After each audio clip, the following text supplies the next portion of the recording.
একটি মনোরম জঙ্গলে নানা রঙের ফুল, লতা ও গাছপালার মাঝে শান্তভাবে দাঁড়িয়েছিল একটি হরিণ।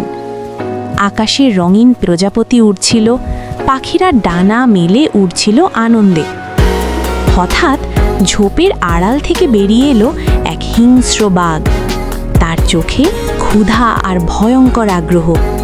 ধীরে ধীরে সে এগিয়ে এলো অসহায় হরিণটির দিকে। ভয়ে কাঁপতে লাগলো হরিণটি, শরীর দুর্বল, পালাবার শক্তি আর নেই। ঠিক তখনই বাঘ থেমে গেল। হরিণের চোখের অসহায় দৃষ্টি বাঘের হৃদয় ছুঁয়ে গেল। তার মনে জাগলো দয়া আর করুণা। বাঘ বুঝে নিল শক্তি থাকলেই তা ব্যবহার করা উচিত নয়। সে হরিণটিকে ছেড়ে দিল। হরিণটি নিরাপদে সরে গেল আর জঙ্গল আবার শান্ত হয়ে উঠল।